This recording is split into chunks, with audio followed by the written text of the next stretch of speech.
Corona की दूसरी लहर में केस कहां पर जाकर रुकेंगे, ये सवाल सबके मन में है और जिम्मेदार जवाब देने की स्थिति में नहीं। 10 दिन पहले नीति आयोग के सदस्य डॉक्टर वीके पॉल के नेतृत्व में एम्फार्ड ग्रुप ने ऑक्सीजन को लेकर स्वास्थ्य मंत्रालय को एक रिपोर्ट दी थी। इस रिपोर्ट में एम्फार्ड ग्रुप ने ऑक्सीजन का तत्काल प्रबंध करने की बात लिखी थी।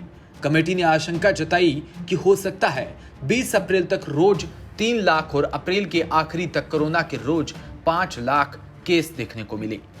द इंडियन एक्सप्रेस अखबार के खबर के मुताबिक डॉक्टर वीके पॉल के नेतृत्व वाली पॉल कमेटी ने कोरोना संक्रमण की बढ़ती रफ्तार को देखते हुए सरकार को चेताया था। पॉल कमेटी ने प्लान बी तैयार रखने के लिए भी कहा था। बता दें कि डॉक्टर पॉल महामारी से निपटने के लिए तैयार की गई सरकारी कोर टीम के सदस्य भी है। वो अक्सर सरकार की तरफ से कोरोना के मामलों पर जानकारी देने वाले आला अधिकारियों के साथ प्रेस कॉन्फ्रेंस में नजर आते हैं।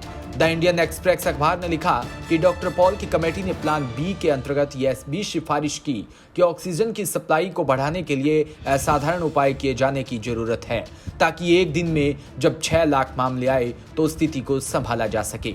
ऑक्सीजन और चिकित्सा उपकरणों की व्यवस्था का जिम्मा इसी समूह के पास है। इस ग्रुप की जिम्मेदारी है कि प्रभावित राज्यों को मेडिकल सुविधाएं और ऑक्सीजन की सप्लाई सुनिश्चित की जाए। एक प्रेस स्टेटमेंट में हेल्थ मिनिस्टर ने कहा कि राज्य सरकारों को कोविड के कठोर प्रबंधन के लिए कहा गया था। राज्य सरकारों को हालात को काबू में लाने के लिए सख्त उपाय करने की ताकीद भी चेताया था और मौजूदा ढांचा कोविड की इस बड़ी लहर से निपटने में नाकाफी हो सकता है।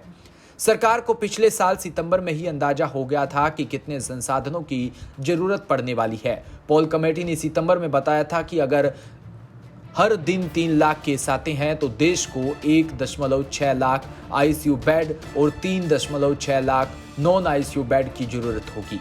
कमेटी ने यह भी बताया था कि 75% ऐसे नॉन आईसीयू बेड की जरूरत होगी जिनमें ऑक्सीजन देने की सुविधा हो।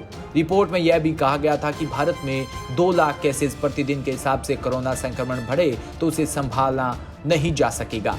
बता दें कि भारत में पिछले 24 घंटे में कोरोना के 3,52,991 नए मामले आए हैं।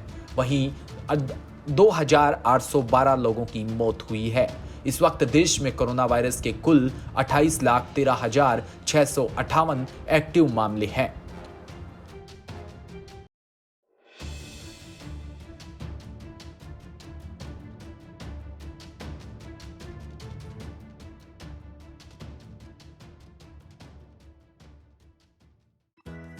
राजस्थान की हर अपडेट के लिए बेल आइकन दबाएं और सब्सक्राइब करें डीपीके न्यूज।